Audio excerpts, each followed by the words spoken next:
Fala pessoal, bem-vindos a mais um vídeo dele, do Holandês Voador. E hoje eu tô aqui para indicar uns filmes para você assistir na Prime Video, não só durante a quarentena, porque você vai poder assistir depois da quarentena também. Então já vai deixando aquele like aqui embaixo, se inscreve no Holandês Voador e vem comigo que hoje é dia de dicas Prime Video.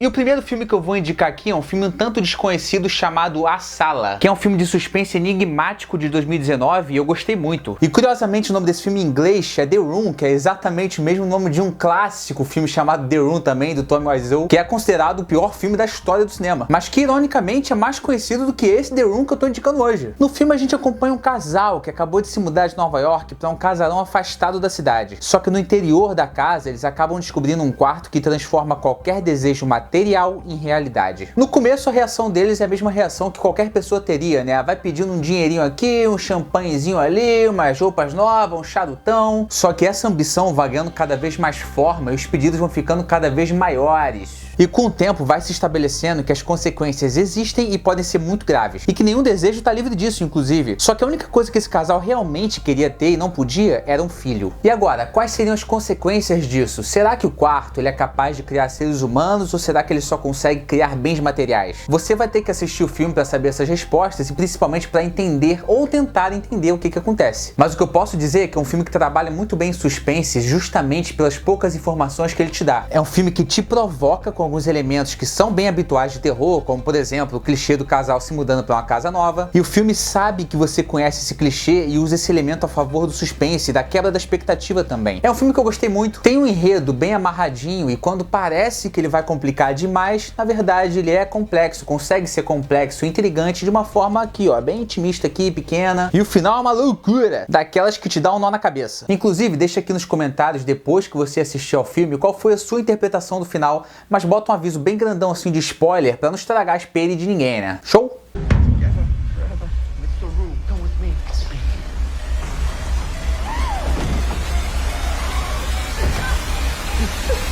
Eu acabei de indicar A Sala e agora vou indicar ela, A Troca, um dos meus filmes favoritos dirigido pelo Clint Eastwood. O filme conta a história da Christine, que um dia dá uma saída e deixa o filho de 9 anos sozinho em casa. Mas quando ela volta, descobre que o garoto desapareceu misteriosamente. E agora ela fica naturalmente desesperada e vai até a polícia para acionar a lei e tentar buscar o filho dela, tentar reencontrar o filho dela. E essa busca dura 5 meses. Até que a polícia local contacta ela dizendo que acharam um garoto, mas quando ela chega lá para buscar ele, vê que claramente não é a mesma pessoa. Aquele não era o filho dela, apesar da polícia afirmar com toda certeza que era sim o mesmo garoto. E depois ela, que se vê questionada e chamada de louca pela sociedade, até porque o caso tem uma repercussão grande lá em Los Angeles, ela começa uma jornada para não só entender o que está acontecendo, saber quem é esse garoto novo que chegou, por que ele aceitou ir para casa dela sem conhecer ela, mas também para descobrir o verdadeiro paradeiro do filho dela. Eu acho importante deixar claro que apesar do mistério, diferente de A Sala, esse filme não tem nada de sobrenatural. É realmente um filme de suspense e ainda é baseado em fatos. Inclusive essa história, que é uma história real, ficou conhecida como Galinheiro de Wineville lá na década de 20. Eu aconselho você a procurar saber mais sobre esse caso bizarro, mas só depois de assistir ao filme. O filme é muito imersivo e você descobrir o que aconteceu realmente ali através do filme é uma experiência. Por isso que é interessante você ler sobre a história, sobre o caso de Wineville, o Galinheiro de Wineville, depois de assistir ao filme, porque ele expande a história, na verdade. Na própria internet tem vários artigos muito interessantes sobre esse caso. É um filme com uma carga pesada, tanto de um ponto de vista emocional, quanto de um senso de revolta e que vale muito a pena conferir. Inclusive, na minha opinião, tem a melhor atuação da carreira da Angelina Jolie.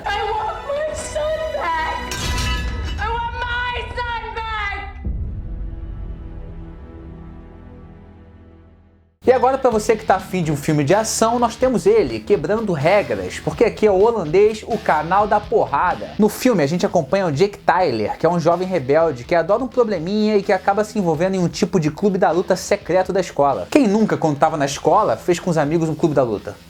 Ele passou por um trauma na família dele há um tempo atrás, então agora ele está se readaptando a uma cidade nova, uma escola nova, com amigos novos. Mas o problema é que o Jake começa a ser provocado pelo Ryan, que é um cara popular, briguento e que sempre participa do clube da luta. Os dois criam uma rivalidade bem violenta e agora tem que resolver suas diferenças. E parte dessas diferenças envolve a personagem da Amber Heard, que na verdade ela é namorada do Ryan e deixa o Jake amarradão. Mas o problema é que o Ryan, esse personagem do Ryan, ele adora causar e ele tem um comportamento muito agressivo. e fica desafiando o personagem do Jake o tempo inteiro. No filme, o Jake começa a ser treinado pelo personagem do Digimon Husson, que é um veterano da luta e dono de uma academia. E a história é essa, por mais que seja um enredo frequente, na verdade o filme nem busca ser o mais imprevisível do mundo. Mas às vezes essa proposta é uma boa pedida, porque o filme nem exige essa imprevisibilidade toda, sabe? E isso não é demérito algum, porque é um filme muito bom e que atinge a proposta principal. Tem um roteiro bem coeso, bem seguro e funciona como um filme de ação marcante. Pois é, dizer que é um filme de ação, ele pode soar até meio vago, né? Porque na minha opinião é um filme de artes marciais, um filme de esportes. Ele não busca tanta profundidade quanto um rock da vida, mas ele se apoia bem nas nuances dramáticas. Inclusive o que eu mais gosto, além das cenas de ação,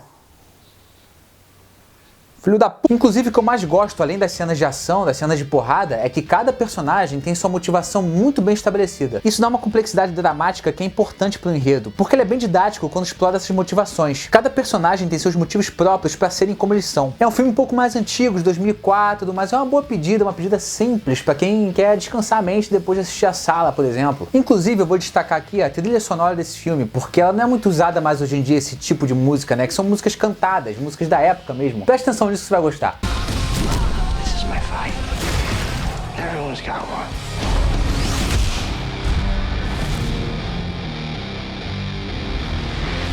E agora, como diria o Jonatas, eu vou indicar um terrorzinho maroto pra quem gosta do bicho vindo. Histórias assustadoras para contar no escuro. Quase que eu falo histórias marotas pra contar no escuro. O filme se passa lá na cidade de Mill Valley, na Califórnia, e conta a história de uma garota probleminha que lá em 1986 resolveu escrever um livro com histórias macabras, meio que como um refúgio pro péssimo relacionamento que ela tinha com os pais dela. Mas só que anos mais tarde, um grupo de adolescentes marotos acaba descobrindo a existência desse livro que estava muito bem guardado numa mansão abandonada, e agora esse grupo resolve investigar essa lenda de Halloween e descobrem que as histórias macabras começam a se tornar reais. O jovem, quando quer ser jovem, não tem muito que a gente pode fazer, né? Esse filme é muito interessante por diversos fatores. Eu não considero ele um filme absurdamente assustador, até porque a história é focada em pré-adolescentes. Isso acaba dando uma amenizada no clima do filme, sabe? Mas isso não é desculpa, né? Até porque It é um filme que é focado no jovem também e é pra maiores de idade. Mas a própria classificação etária desse filme que eu tô indicando já aponta que não é um filme extremamente sangrento e violento. Apesar de que ele até se destaca sim em algumas cenas grotescas e até em morte inesperada. Mas se tem uma coisa em que esse filme consegue ser impecável é no design dos bichos vindo. Pra começar, o filme tem coprodução do nosso querido Guillermo del Toro, que na minha opinião é um gênio quando se trata de design de produção. Pra quem não conhece, ele dirigiu e produziu O Labirinto do Fauno, que é um filme incrível também pelo design das criaturas. Então os bichos desse filme são tão feios que chegam a ser bonitos, pelo menos um ponto de vista criativo pro filme, né? E mais importante ainda é que eles funcionam muito bem com o enredo. Então o filme vai além do visual e tem sim uma narrativa envolvente. O fato das histórias serem escritas em tempo real com o nome dos personagens do filme é um elemento muito elegante para guiar a atmosfera de suspense e terror do filme. Ele é dirigido pelo André Ovredal, que fez A Autópsia, que é um filme que eu gosto muito, inclusive. Na verdade, esse filme é baseado num livro infantil, que é contado através de imagens, então isso meio que justifica um pouco a classificação etária do filme e também todo esse zelo pelo design de produção. Para quem gosta do bicho vindo, é uma boa pedida.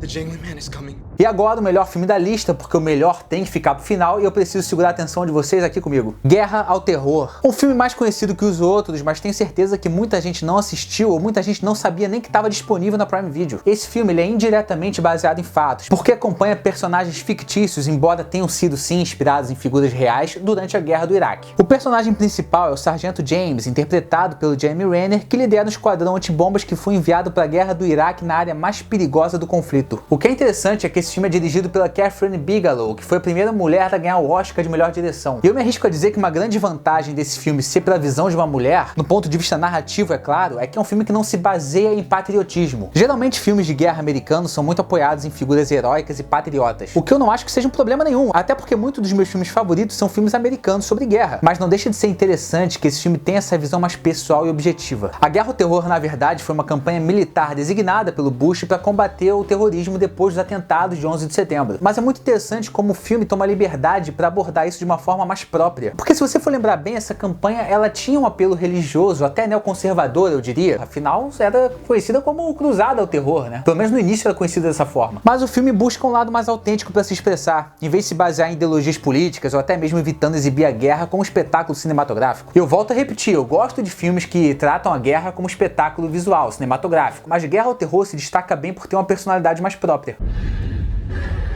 It's life or death. Found something. You roll the dice. Então é isso aí, pessoal, tá na tela a lista do print maroto para vocês se deliciarem à vontade. Não esquece de deixar um like aqui embaixo, não esquece de se inscrever no Holandês Voador. É isso aí, até a próxima, valeu!